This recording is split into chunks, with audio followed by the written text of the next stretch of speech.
Rabbi इश्रह ली सदरी वयस्सिर ली अमरी वहलुल उक़दतम मिन लिसानी यफ़क़हू क़ौली rabbi ज़िदनी इल्मा rabbi ज़िदनी इल्मा rabbi ज़िदनी इल्मा। This is me Abdul Bari standing in front of you to give you a lecture on a topic of physics chapter number 8, and today the topic is about the kinetic energy. Kinetic energy को समझने से पहले आप energy समझिए कि energy क्या है। Energy कहते हैं किसी भी काम करने की एबिलिटी को। सामने बुक पड़ी है, मैं उठाने जा रहा हूँ, ये भी काम है, ये भी कोई एनर्जी है, मतलब एनर्जी में रिलीज करके जा रहा हूँ।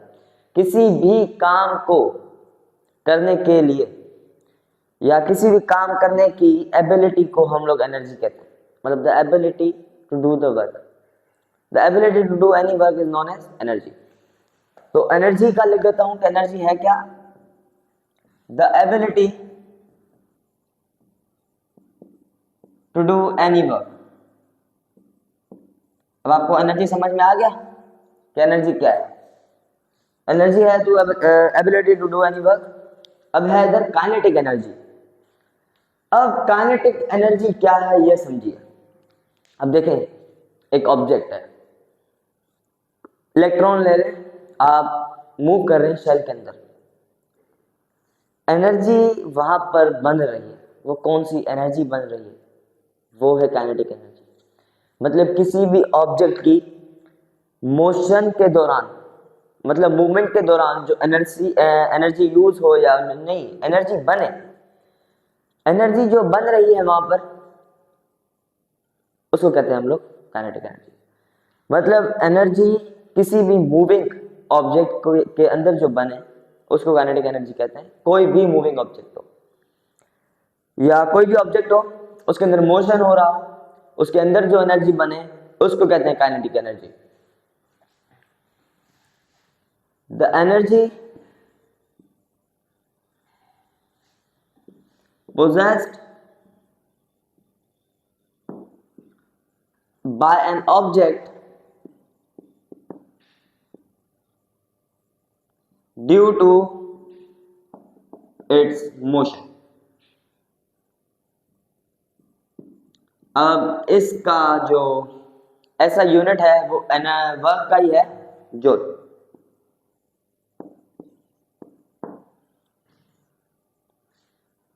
अब है इसकी लास्ट, काइनेटिक एनर्जी को फिजिक्स के अंदर फाइंड कैसे करें, मालूम कैसे करें, इसके लिए एक पर्टिकुलर फॉर्मूला है। ये तो आपको डेफिनेशन समझ में आ गई। कोई भी मूविंग ऑब्जेक्ट के अंदर मोशन क्रिएट करने वाला ऑब्जेक्ट जो हो, उस मोशन के दौरान कोई भी एनर्जी बने, उस एनर्जी को कहते हैं हम लोग काइनेटिक एनर्जी, जिसका ऐसा यूनिट है जूल। और जो इसका मैथमेटिकल फॉर्मूला है काइनेटिक एनर्जी का मालूम करने के लिए, वो है 1/2, मतलब 0.5 मास को मल्टीप्लाई कर दें वेलोसिटी का स्क्वायर। ये है formula to find kinetic energy. Kinetic energy को मालूम करने के लिए जो फॉर्मूला है वो है ये 1/2 मास मल्टीप्लाई बाय वेलोसिटी स्क्वायर। अब इसका एक क्वेश्चन है, वो बुक के अंदर ही है। मैं बुक के अंदर वाले क्वेश्चन जो होते हैं वो इसलिए कराता हूँ क्योंकि बोर्ड्स के अंदर यही आते हैं, क्योंकि वो लोग बुक्स के अंदर ही देते हैं, ज़्यादातर आउट ऑफ स्टॉक नहीं आता या बाहर से कोई चीज़ उठा के नहीं देते। मेटा या चैटजीपीटी से वो लोग नहीं सर्च करते, वो बुक से ही लेते हैं। बुक्स के अंदर जो क्वेश्चन होता है आप उस पर कॉन्सेंट्रेट करें, आपका पेपर इंशाल्लाह अच्छा होगा। बुक के अंदर क्वेश्चन गिवन है, अ बॉल ऑफ मास 400 ग्राम। अब एक बॉल है, उसका मास है 400 ग्राम। Strike the ball. एक बॉल जिसका वजन है 400 ग्राम, वो एक दीवार पे लग रही है, मतलब एक दीवार वॉल पे स्ट्राइक कर रही है, ऑफ वेलोसिटी ऑफ 4 मीटर पर सेकेंड। कितनी वेलोसिटी उसकी? 4 मीटर पर सेकेंड। डायरेक्शन गिवन है। How much is the kinetic energy of the ball at the time it strike the ball.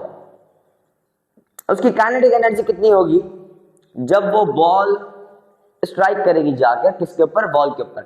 मतलब एक बॉल है, उसकी जो मास है वो है 400 ग्राम। अब वो बॉल दीवार पे लग रही है, वॉल पे लग रही है, कितनी वेलोसिटी है उसकी? 4 मीटर पर सेकेंड। तो उसकी काइनेटिक एनर्जी कितनी होगी जब वो बॉल के ऊपर स्ट्राइक करेगी?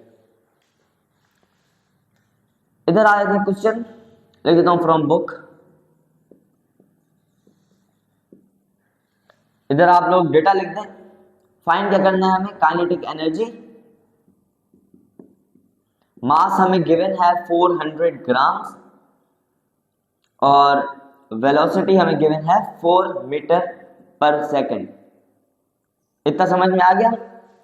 अब इसको आप लोग, अब इधर सबसे पहले चीज करें आप लोग कि ग्राम्स को किलोग्राम्स में कन्वर्ट करें। मतलब 400 को आप लोग 1000 से डिवाइड कर दें। 400 डिवाइड बाय 1000, 0 0 से कट गया, 0 0 से कट गया, 2 टाइम 2 इज 4, 2 टाइम 5 इज 10, 2/5 जो कि बराबर होता है 0.5 किलोग्राम। मतलब एक बॉल का वजन है 0.4 किलोग्राम। मीटर पर सेकंड सही है, वेलोसिटी भी सही गिवन है हमें। फॉर्मूला लिखते हैं इधर। Kinetic energy equal 1/2 mass multiply by velocity square.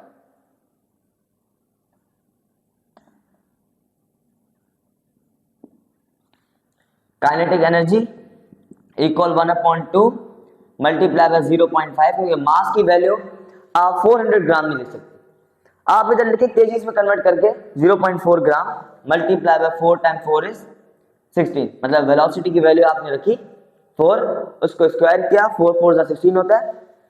इधर 2 1 जा 2, 2 8 जा 16, 0.5 0.4 को आप 8 से मल्टीप्लाई करेंगे तो आंसर आपके पास आएगा 0.4 32 3.2। तो आंसर आपके पास आया काइनेटिक एनर्जी इक्वल 3.2 जूल। मतलब कितनी एनर्जी उधर बनी जब वो स्ट्राइक करेगा बॉल के ऊपर। एक बॉल स्ट्राइक कर रही है बॉल के ऊपर, उसकी एनर्जी कितनी बनी? 3.2 जूल जब वो बॉल के ऊपर स्ट्राइक की। तो that's all about the kinetic energy. आपको समझ में आ गया होगा, उम्मीद है। अगर नहीं आया तो आप कमेंट बॉक्स में पूछ सकते हैं, या अगर रिप्लाई नहीं आ रहा कमेंट बॉक्स में तो आप पूछ सकते हैं, जो फर्स्ट ऑप्शन में नंबर शो होता है। तो इट्स अप टू यू। तो मिलते हैं नेक्स्ट वीडियो में। दिस इज मी अब्दुल बारी साइनिंग ऑफ।